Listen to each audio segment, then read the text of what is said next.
Welcome everyone. Let's begin our lesson for today by going over the learning goals and success criteria. First, what are we learning?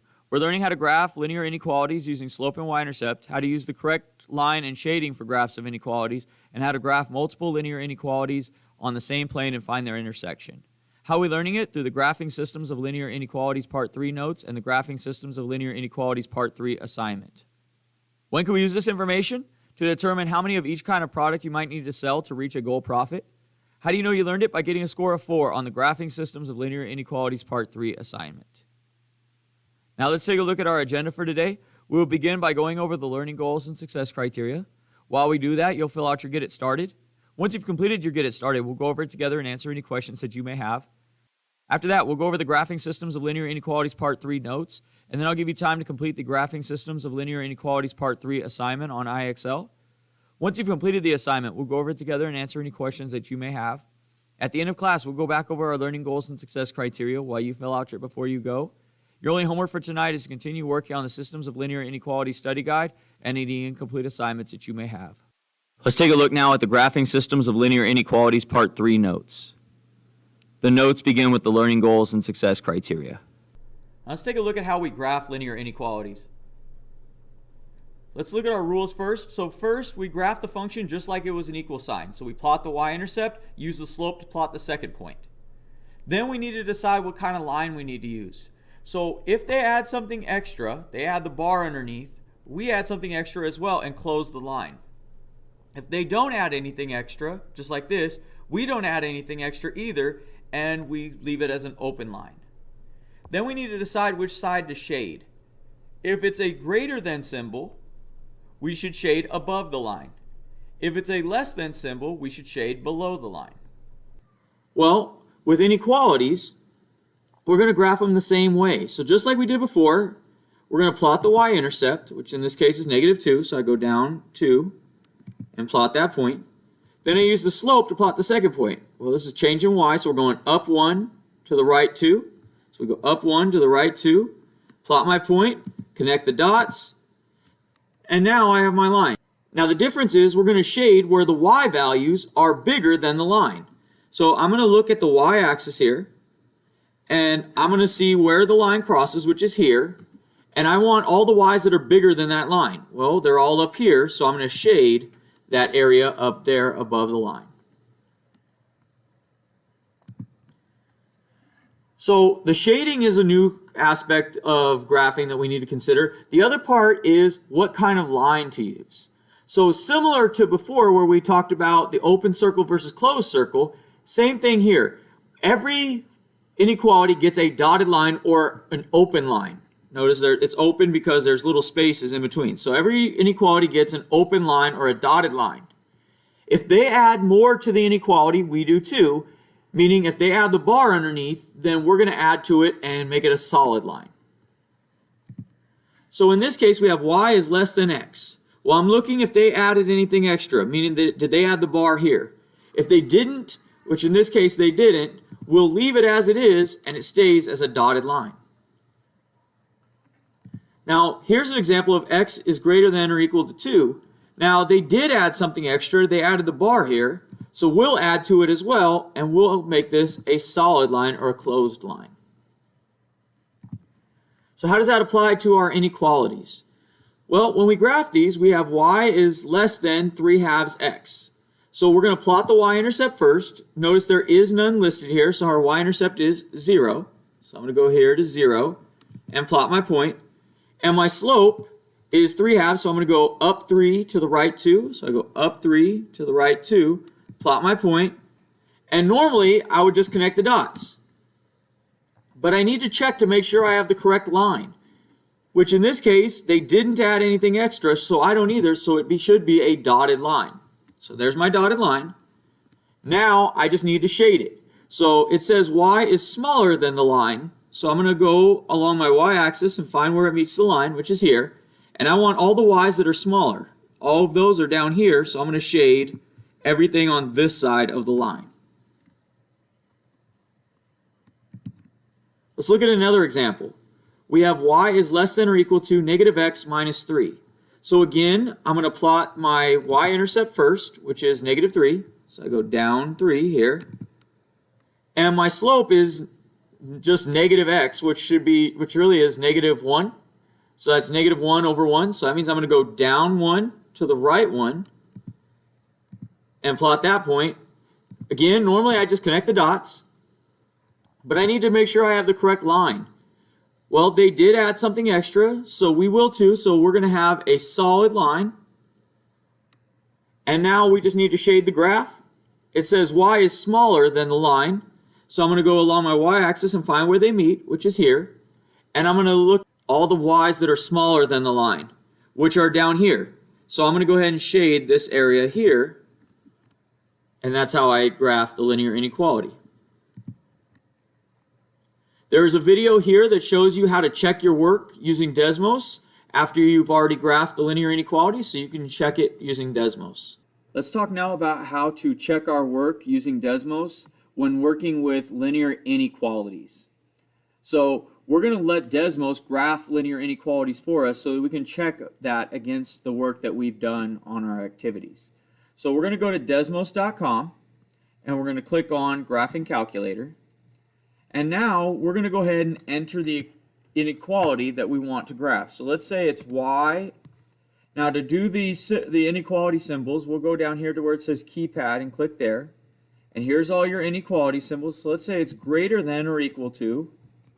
And then we can put in 3/2 x minus 5. And now it graphed the inequality for us. It shows the type of line right here and the shading. Now if it wasn't or equal to, we can see that it creates a dotted line, so it will create the correct type of line, and it will show the shading of where the shading should occur. So that's how you can use Desmos to check your work when dealing with linear inequalities. Now let's talk about how to graph a system of inequalities. So we're going to graph it just like we did the system of equations. So we're graphing both of them at the same time, and then we're going to find the overlap of the shading. So the first one says y is greater than or equal to negative 2/5 x plus 4. So we'll go ahead and plot our y-intercept first. Our y-intercept is at 4, so we're going to go ahead and plot that point. Our slope is negative 2/5, so we're going to go down 2 to the right 5 and plot our point. And they added something extra, so we will too, so we should have a closed line. And it's greater than, so we should shade above. So there's our first one. Then we'll do our second one. Our second one says y is greater than 5x plus 2. So our y-intercept is 2, so we're going to go ahead and plot that point at 2. And our slope is 5, so we're going to go up 5 to the right 1, right there. They did not add anything extra, so we won't either, so it'll be an open line. And it's greater than, so we'll shade above the line, so we'll shade just like this. And what we should notice is we have a blue area, we have a red area, and then we have this purple area. The purple area is the only area that actually matters. That is the part that is the overlap or the intersection. This is the only part that applies to both inequalities. Let's look at another example. We have y is greater than or equal to negative 2/3 x plus 3, and y is less than 3x minus 1. So we're going to plot the first one. So we'll plot our y-intercept at 3, so right there. And our slope is negative 2/3, so we'll go down 2 to the right 3. They added something extra, so we will too, and have a closed line. And it's a greater than symbol, so we're going to shade above. So there's our first one. Now the second one says y is less than 3x minus 1. So we'll go ahead and plot our y-intercept at negative 1. And our slope is 3, so we'll go up 1, 2, 3 to the right 1. They didn't add anything extra, so we won't either. So it'll be an open line. And it's a less than symbol, so we'll shade below. So it'll be here. Again, we have a blue area, we have a red area, and we have a purple area. The purple area is the area that matters. That is the overlap of the two inequalities. Let's look at one more example. We have y is greater than or equal to negative 2x minus 3, and y is less than x. So we'll go ahead and plot the first one. So our y-intercept is at negative 3, so we'll go ahead and plot our point there. And then our slope is negative 2, so we'll go down 2 to the right 1 and plot our point. They did add something extra, so we will too. so we'll go ahead and have a closed line. And it's greater than, so we should shade above, so that's over here. So all of that should be blue. Now our second one, y is less than x. So there is no y-intercept, so it's really at 0. And our slope here is really 1, so we'll go up 1 to the right 1, plot our point. They didn't add anything extra, so we won't either, so it'll have an open line. And it's a less than symbol, so we'll shade below. So we shade down here, and we have our blue area, our red area, and our purple area, and the purple area is the intersection of the two inequalities. There's a video here that shows you how to graph systems of linear inequalities in Desmos, so go ahead and watch this video. Let's talk now about how we can use Desmos to check our work when dealing with systems of linear inequalities. First thing we're going to do is go to desmos.com, which is here, and then we're going to go to where it says Graphing Calculator. I'm going to click on that. And on the left side, I can enter the two inequalities that I want to look at. So let's go ahead and put one in. Y is greater than 1/2 x minus 5. So there's my first one. And then I'm going to put my second one in. Y is less than 3x plus 2. Okay, and now we can see where we have our two lines that are drawn. They're both, in this case, dotted. Okay, but that could change depending on the sign. They're both dotted. And we can see that this area up here is all shaded in red. This area here is all shaded in blue. And this area is shaded in purple. The purple area is the part we care about. This is the overlap of the shading. So all of this area here would represent the solutions to the system of inequalities. So, and we could enter this in with any equations, any inequalities, and it will graph it for us and show us exactly where the solution should occur. So that's how you can use Desmos to check your work when dealing with systems of linear inequalities. Let's talk now about how to access your assignments on IXL using SBLink. So what you'll do is you'll click on the link that takes you to your SBLink, which should look like this, and you're going to log in the same way you would log into your computer. So the first part for your username is going to be the first part of your email address without the @sbcusd.ca.us. So it should be your last name, first initial, middle initial, and then the last 4 of your student ID. Then for your password, it's the same password you use to log into your Chromebook. From there, you'll go ahead and click Sign In.